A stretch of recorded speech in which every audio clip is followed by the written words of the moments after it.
Assalamualaikum warahmatullahi wabarakatuh. Selamat pagi. Bertemu kembali di mata kuliah Ekonomi Pangan dan Gizi. Pada pertemuan terakhir ini kita akan membahas tentang kebijakan pangan dan gizi. Kebijakan pangan ini nantinya akan berkaitan dengan peraturan dan fasilitas pemerintah atas segala aspek di ekonomi pangan. Nah, kebijakan pangan ini nantinya akan dibuat berdasarkan permasalahan pangan dan gizi dari aspek produksi dan konsumsinya.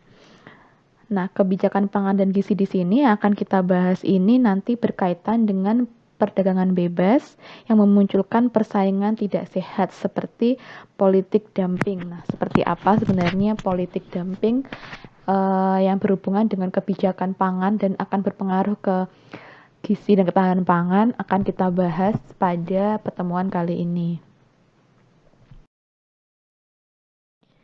Nah, yang pertama kita akan bahas adalah permasalahan pangan dan gizi dari aspek penyediaannya. Jadi yang mempengaruhi ketahanan pangannya tapi dari aspek penyediaan. Yang pertama adalah dari terbatasnya ketersediaan lahan pertanian. Karena semakin lama lahan pertanian ini berubah menjadi industri, kemudian perumahan, dan menjadi mal-mal. Kemudian adanya degradasi lingkungan, jadi penurunan lingkungan karena efek dari iklim dan juga dari efek manusianya sendiri. Kemudian perubahan iklim yang ekstrim ini disebabkan karena mulai rusaknya lapisan ozon kita sehingga adanya perubahan perubahan isu dunia tentang klimatologi iklim menyebabkan adanya iklim-iklim ekstrim yang mulai kita lihat di belahan dunia, terutama mulai dari mulai encernya atau mulai mencairnya es di kutub utara dan selatan. Yang keempat adalah lemahnya kelembagaan petani dan kecenderungan petani untuk bekerja sendiri karena generasi sekarang ini yang berpendidikan sudah tidak mau menjadi petani, biasanya menjadi pekerja kantoran, sehingga petani-petani ini kebanyakan dari golongan menengah ke bawah. Otomatis SDM-nya pun juga tidak begitu bagus, sehingga untuk manajerialnya pun juga tidak terlalu bagus. Kemudian yang kelima adalah ketidakseimbangan akses terhadap sumber daya modal dan teknologi antar wilayah. Jadi ketidakmerataannya modal di setiap wilayah karena ya kita di negara kepulauan sehingga akses dari transportasinya pun juga terbatas. Kemudian tidak meratanya teknologi antar wilayah ya sehingga menyebabkan aspek penyediaan ini menjadi salah satu permasalahannya ya di sumber daya modal dan teknologi antar wilayah.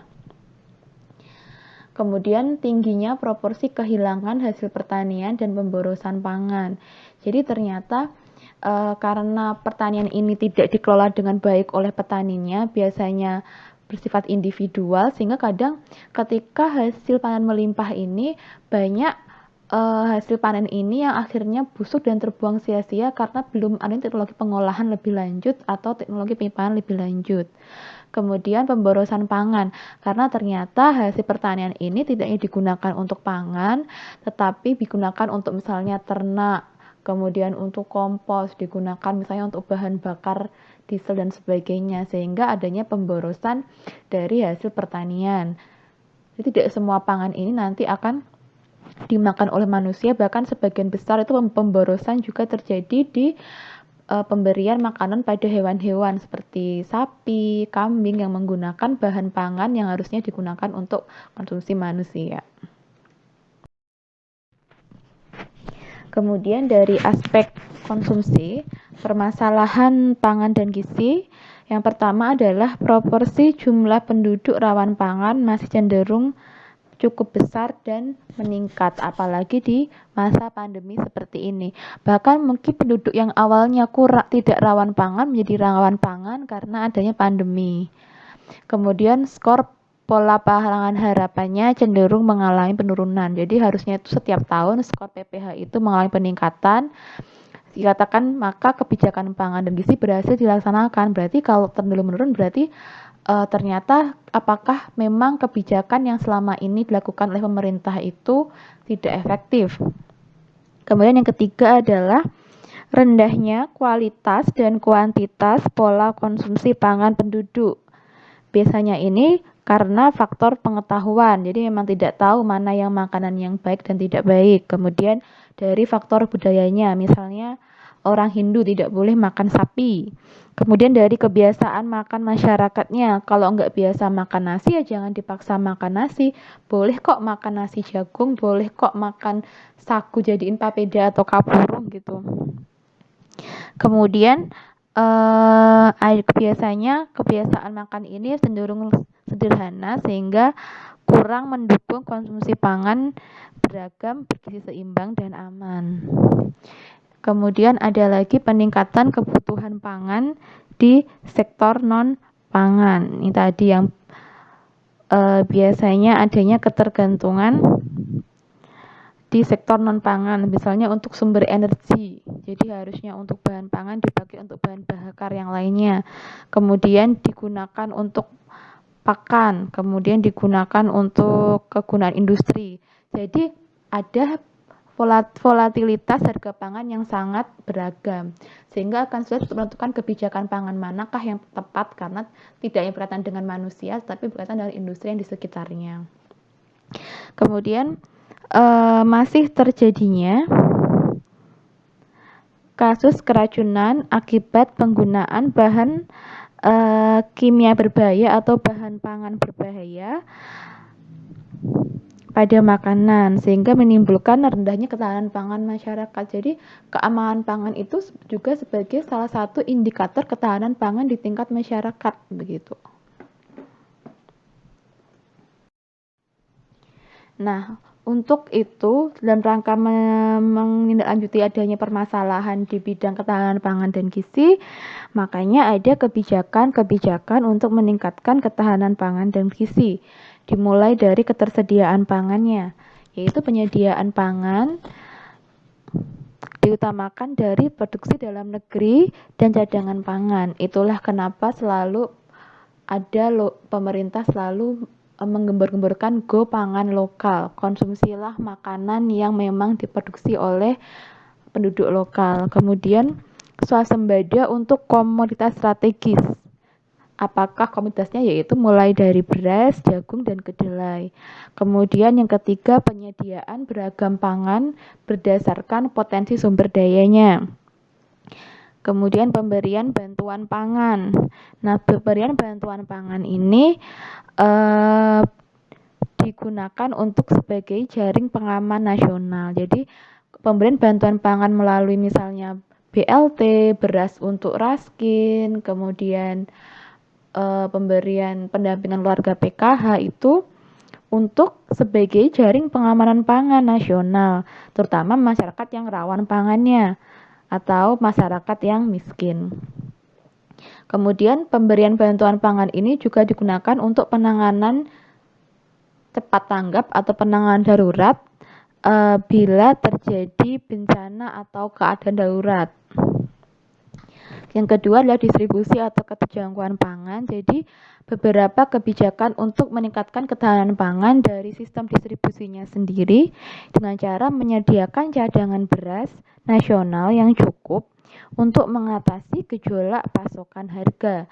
Jadi kalau kita bisa menyediakan cadangan beras ketika petani dalam masa paceklik dan tidak menanam beras, sehingga harga beras ini tetap pada harga-harga yang normal, sehingga adanya distributor yang nakal yang menimbun beras itu tidak akan menimbulkan gejolak perubahan harga yang signifikan pada bahan pokok beras. Yang kedua adalah mendorong pembentukan cadangan pangan pokok pemerintah. Ini mulai dari tingkat provinsi, turun ke kabupaten, turun ke kota, dan masuk ke desa-desa. Jadi semuanya ada tahapannya, ada fasenya. Jadi kalau misalnya di desanya ini tidak merata cadangan pangannya, berarti itu bisa jadi kalian bisa tanya kepada kepala desanya, apakah dari kepala desanya ataukah dari atasnya.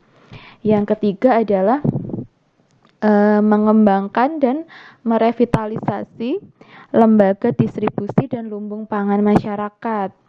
Jadi kalau bisa tersedia lembaga-lembaga distribusi dan lumbung pangan di setiap desa yang biasa kita sebut dengan bulog. Jadi ketika pada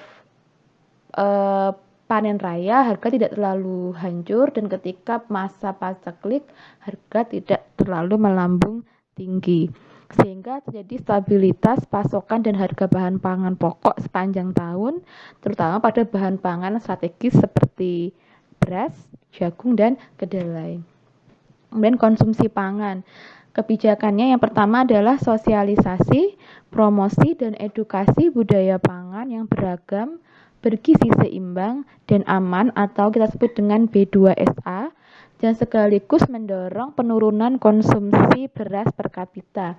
Jadi kalau dulu kita suruh orang-orang untuk makan beras, kalau sekarang kita dorong mereka untuk melakukan diversifikasi konsumsi pangan. Jadi kalau mau makan gaplek, mau makan nasi tiwul, makan nasi jagung itu sama saja, tidak masalah, asalkan itu merupakan sumber makanan pokok dan tersedia di wilayahnya.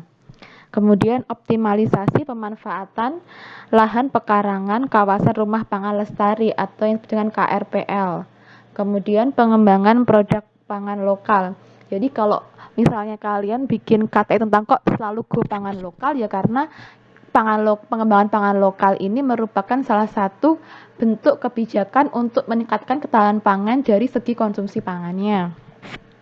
Kemudian yang keempat adalah peningkatan penanganan dan pengawasan keamanan pangan, terutama pada pangan yang segar, karena rata-rata terjadinya foodborne disease ini pada bahan pangan yang masih segar.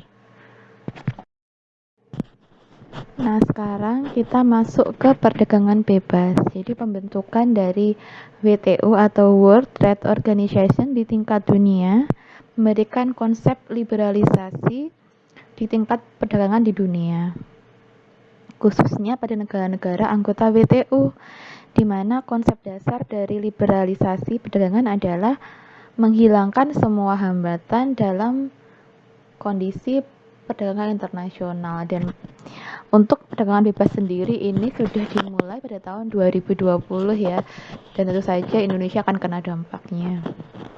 Jadi kalau definisi sendiri apa sih perdagangan bebas itu? Jadi pasar bebas adalah sebuah konsep ekonomi yang mengacu kepada penjualan produk antar negara tanpa pajak ekspor impor dan lainnya. Jadi tidak ada bea cukai. Perdagangan itu sendiri perdagangan bebas dapat didefinisikan sebagai tidak adanya hambatan buatan atau hambatan yang dibuat karena kebijakan pemerintah dalam perdagangan antar individu-individu maupun antar perusahaan-perusahaan yang berada di negara yang berbeda, di mana seluruh keputusan ekonomi dan aksi oleh individu ini yang berhubungan dengan uang, barang, dan jasa adalah sukarela.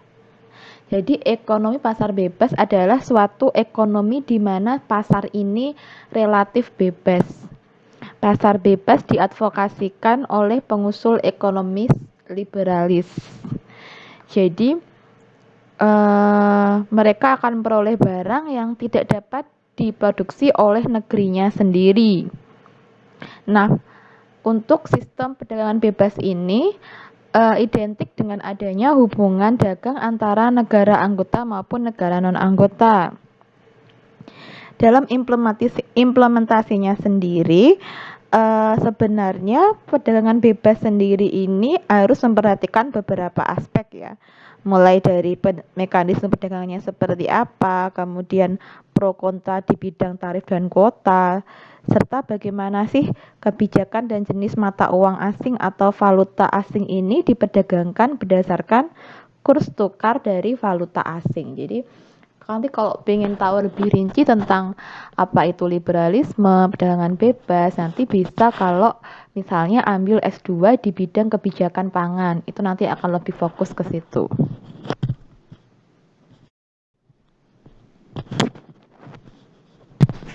Nah, lantas bagaimana sih dikatakan bahwa benar itu merupakan pasar bebas, jadi ada ciri-cirinya.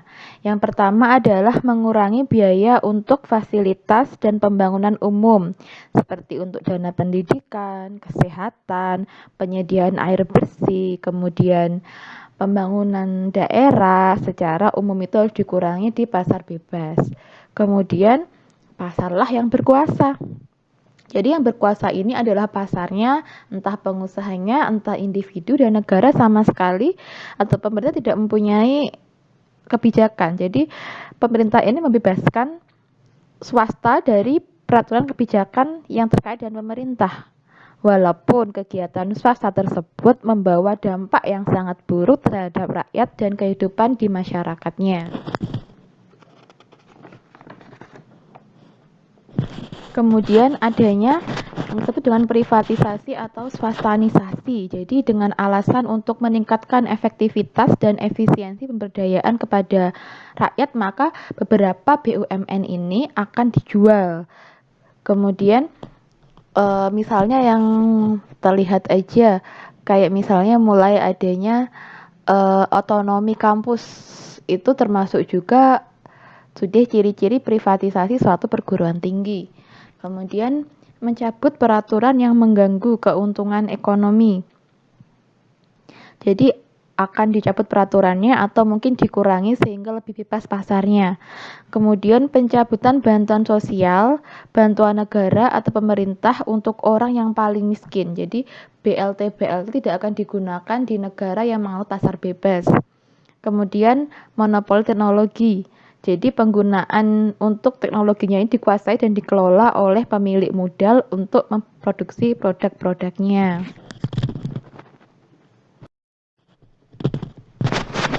Nah, untuk menjalankan pasar bebas ini ada faktor-faktor yang mempengaruhi suatu negara kenapa kok dia menganut sistem pasar bebas. Yang pertama adalah keterbatasan konsumen. Jadi adanya keterbatasan konsumen yang memerlukan komoditi ini di dalam negeri, maka perlu dipasarkan ke luar negeri. Mungkin karena di dalam negeri udah banyak berlimpah atau emang nggak butuh konsumennya, jadi dijual ke luar negeri. Kemudian tidak semua negara ini memenuhi kebutuhan komoditinya sehingga harus dijauhkan impor dari negara lain. Contohnya adalah Singapura. Singapura termasuk contoh negara yang hampir tidak ada perusahaan produksi, rata-rata hanya perusahaan distribusi yang mengambil impor dari negara lain, kemudian nanti akan diekspor ke negara lain lagi. Itu salah satu contoh negara yang paling banyak mengimpor barang. Kemudian sebagai sarana menjalin kerjasama dan persahabatan. Jadi ekspor dan impor itu termasuk salah satu politik untuk meningkatkan kerjasama antar negara. Kemudian perdagangan antar negara itu juga akan menambah devisa bagi negara tersebut. Yang kelima adalah agar dapat mempelajari teknologi, bagaimanakah caranya memproduksi suatu barang ke negara-negara maju. Jadi kalau kita bisa mengekspor barang ke negara maju, berarti kita juga sekaligus belajar apa sih sebenarnya yang dibutuhkan di negara-negara maju, sehingga kita akan bisa mengadopsi teknologinya yang digunakan di negara maju tersebut. Nah, selanjutnya kita masuk ke politik dumping. Jadi karena tadi ada semua negara anggota WTO atau World Trade Organization ini telah sepakat untuk menciptakan perdagangan yang bebas, sehingga akan muncul praktik-praktik perdagangan ini yang unfair atau tidak fair, kemudian tidak sehat, yang kita sebut dengan namanya politik dumping. Jadi masalah dumping karena praktek politik dumping ini menimbulkan kerugian yang cukup besar bagi industri dalam negeri dan lebih luasnya dapat memukul dunia internasional suatu negara, kemudian di mana praktik itu terjadi. Jadi dumping merupakan strategi penetapan harga ekspor suatu barang lebih rendah dari harga jual produk dalam negeri atau nilai normal yang dilakukan oleh perusahaan dengan tujuan meningkatkan pangsa pasar, memperluas pasar, atau tujuan lainnya. Jadi, dumping ini menjual barang ke luar negeri dengan harga yang lebih murah daripada di negerinya sendiri. Dengan tujuan apa? Untuk menguasai pasar luar negeri.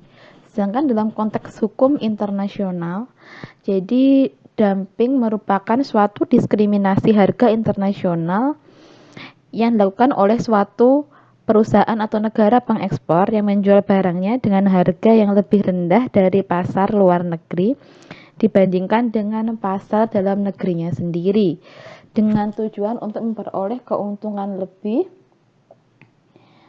dan untuk membasmi pesaing-pesaing yang lainnya. Jadi bayangkan misalnya di luar negeri itu ada yang menanam kedelai, kemudian harganya 10.000 di luar negeri. Tapi karena praktik dumping dijual ke Indonesia dengan harga 6.000. Nah, otomatis akan merugikan negara Indonesia karena harga kedelai lokal itu lebih mahal dibandingkan kedelai impor.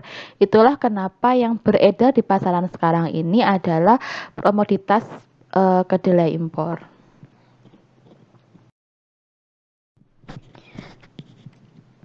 Nah, dari pernyataan sebelumnya, maka ada beberapa unsur-unsur dari politik dumping. Yang pertama adalah adanya penjualan suatu jenis barang di luar negeri atau ekspor. Yang kedua, harga jenis barang di luar negeri ini lebih rendah daripada harga jenis barang di dalam negeri atau negara pengimpor.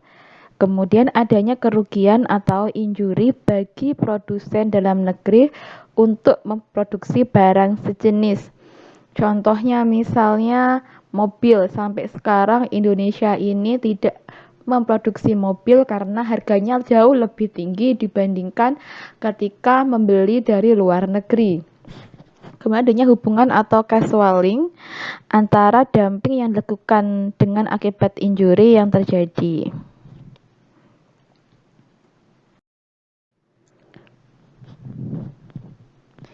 Nah, dalam praktiknya dumping ini ada beberapa jenis dan ada 3 jenis yang diklasifikasikan menurut perdagangan internasional. Yang pertama adalah sporadic dumping atau dumping yang bersifat sporadis. Jadi sementara ya. Jadi dumping ini dilakukan dengan menjual barang pada pasar luar negeri atau ekspor pada jangka waktu tertentu, misalnya pendek dengan harga di bawah harga dalam negeri negara pengekspor, dengan tujuan untuk mematikan pesaingnya.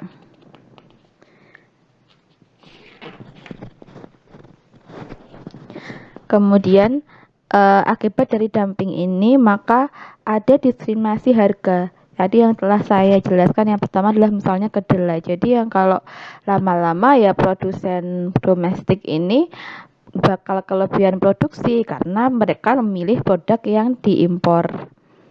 Karena adanya reduksi harga sehingga harganya lebih rendah daripada harga dalam negeri. Yang kedua adalah persisten dumping atau diskriminasi harga internasional. Yaitu penjualan barang pada pasar luar negeri dengan harga di bawah barang domestik atau biaya produksinya yang dilakukan secara menetap dan terus-menerus seperti itu. Ya paling sering ya kita lihat ya mobil dan motor gitu. Jadi dengan adanya diskriminasi harga ini berarti menjual barang yang sama dengan harga jauh berbeda dari harga dalam negerinya. Sehingga dapat dikatakan bahwa suatu barang ini telah dimonopoli atau terjadi monopoli pasar dalam negeri.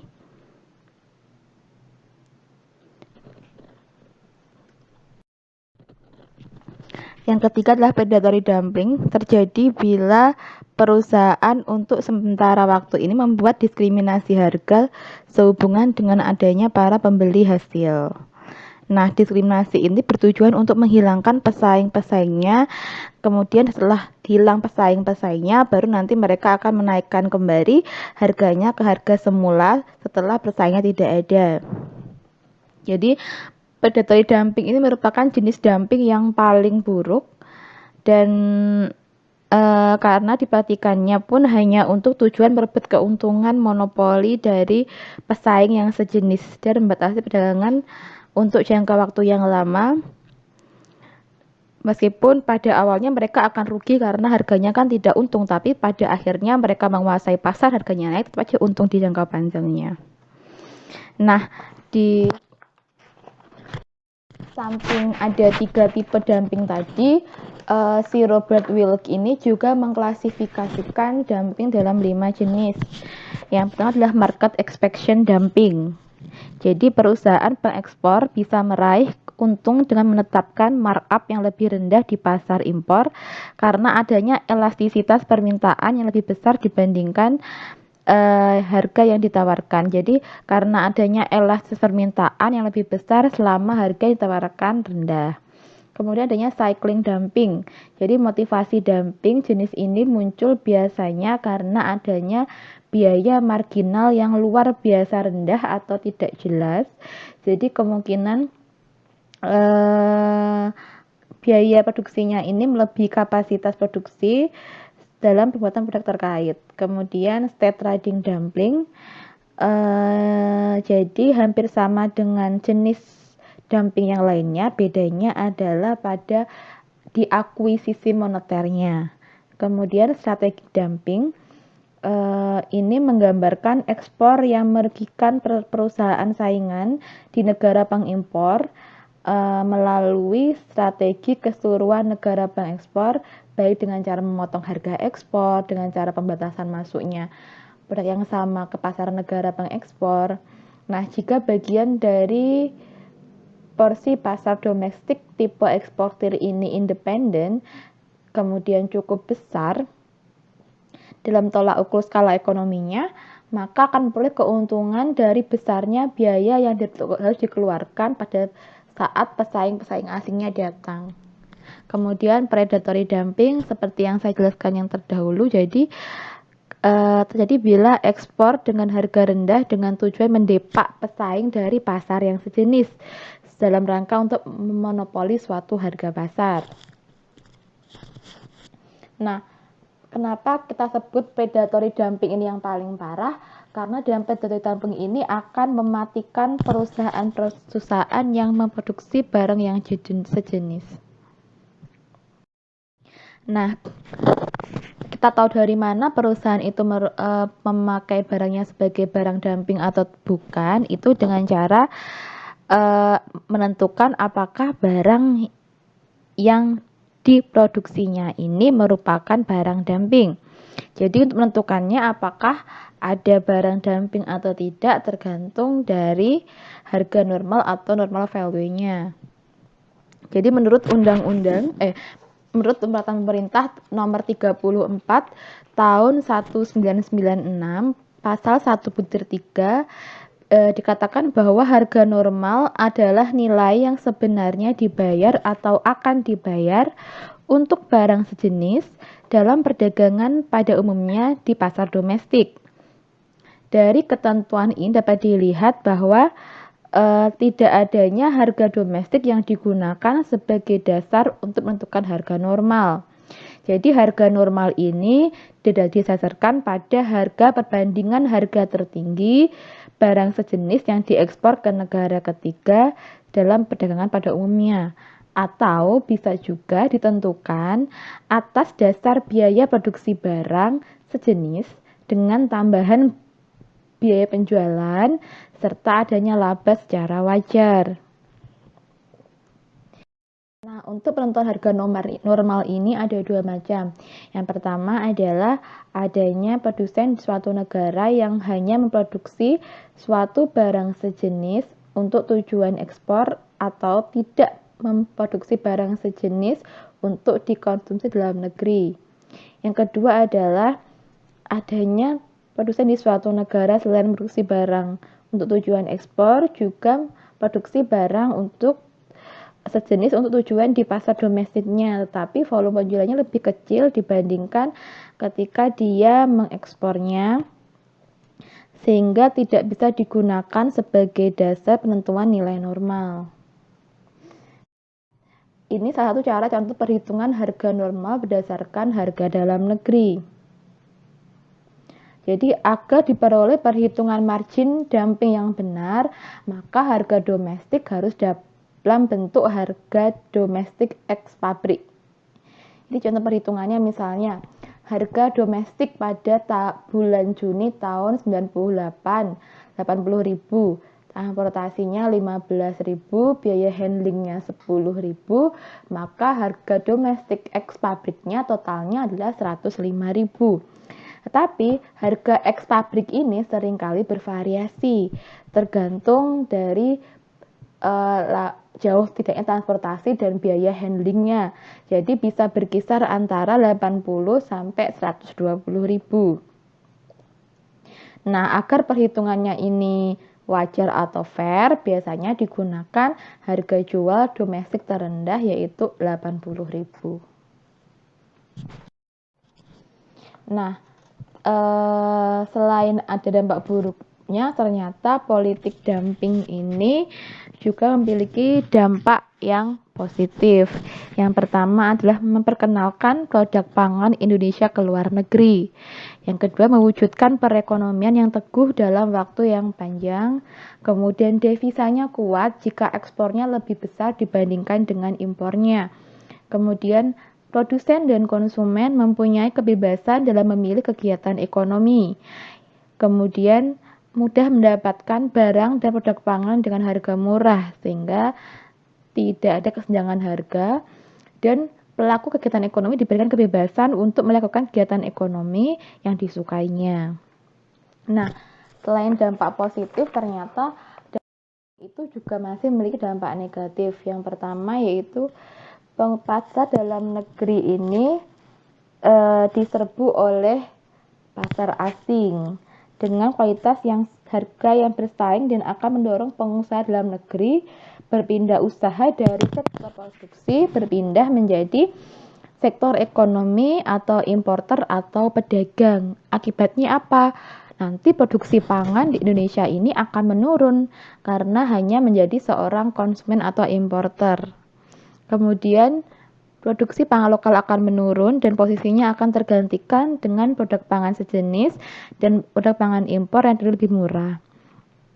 Jadi kalau keuntungannya sebenarnya sih bagus ya, karena jadi mereka masyarakat bisa menjangkau produk pangan yang mahal menjadi yang lebih murah. Tetapi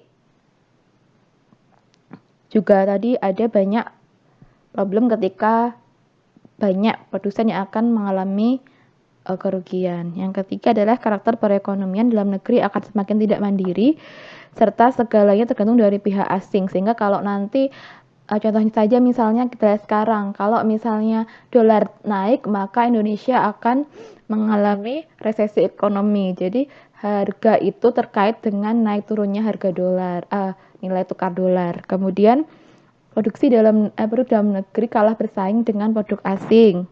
Hal ini akan berdampak pada matinya industri tingkat nasional yang kalah bersaing dengan produk-produk impor yang lebih kompetitif dari segi kualitasnya, dari harganya, kemudian masyarakatnya ini akan menjadi masyarakat yang konsumer. Contohnya sekarang penjamurnya produk makanan, kosmetik yang berasal dari Cina dengan harga yang lebih murah dibandingkan produksi dalam negeri kita.